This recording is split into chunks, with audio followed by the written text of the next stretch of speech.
예, 안녕하십니까. 저희 제주노무사 농업의 서진의 김진세 농사입니다. 오늘은 근로시간, 휴게, 휴일 적용 제외 대상자들에서 간단히 설명을 드리려고 합니다.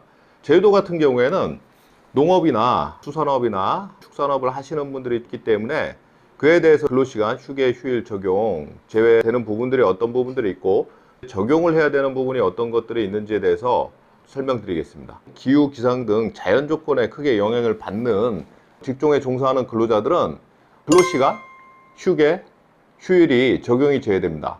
그럼 적용 제외되는 내용들에 대해서 세부적으로 얘기를 드리면 근로시간 관련돼서는 유연근로제도인 탄력적 근로시간제나 선택적 근로시간제, 그리고 연장근로제한 1주 52시간 제한에 대해서 적용을 받지 않고요.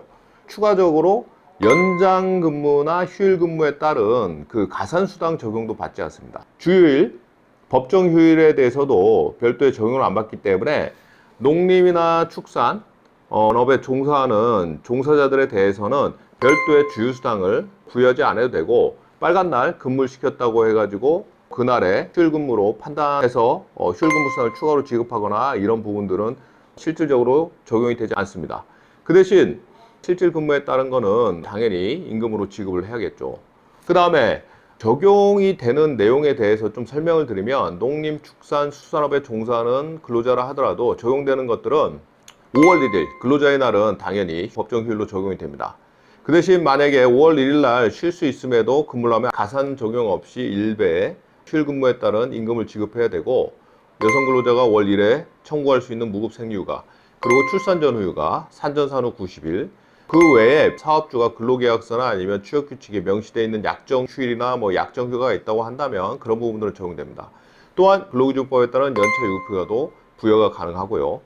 가산수당에 대해서는 연장 휴일에 대한 가산수당은 적용이 안 되지만은 22시부터 06시 사이에 대한 야간근무의 가산수당은 적용을 받습니다. 농림, 축산, 수산업 종사자라 하더라도 그렇게 적용을 받습니다. 다음으로 이제 얘기 드릴 거는, 만약에 농림, 축산, 수산업에 종사하는 종사자 중에서도 회계 업무를 한다거나 아니면 예산 업무를 한다거나 총무 업무를, 사무직 업무를 하는 분들이 있거나, 아니면 그 농림업 중에서도 사업자 등록증 상에는 농업으로 돼 있으나 감귤을 분류하거나 성과장에서 일하시는 분들은 어떻게 적용을 하냐, 이런 부분도 문제가 될 수 있는데, 이렇게 특수하게 농업이나 수산업이나 축산업에 종사하는 종사자들 중에서도 추가로 선별이나 분류 작업을 한다거나 사무직 업무까지 같이 보는 근로자들에 대해서는 근로시간, 휴게, 휴일이 적용 제외가 되지 않고 적용이 된다는 게 일반적인 행정해석의 내용입니다. 감귤업에 종사하든 수산업에 종사한다 하더라도 관련된 업 외에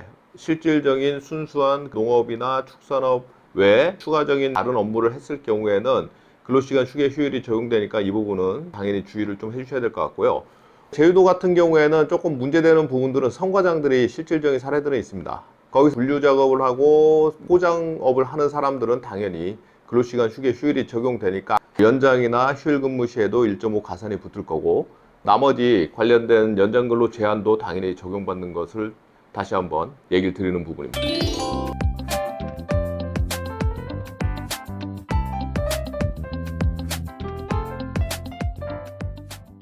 자, 오늘은 간단히 유튜브를 찍었고, 다음에는 저희가 중대재해처벌법 관련돼서 상당히 좀 중요한 이슈들이 많은데, 그에 대해서 어떻게 안전보건관리 체계를 구축하고 위험성 평가 관련돼 가지고 어떻게 진행하는지에 대해서 다음에 또 유튜브 시간에는 저희가 알려드리도록 하겠습니다. 그럼 이상으로 마치겠습니다. 감사합니다.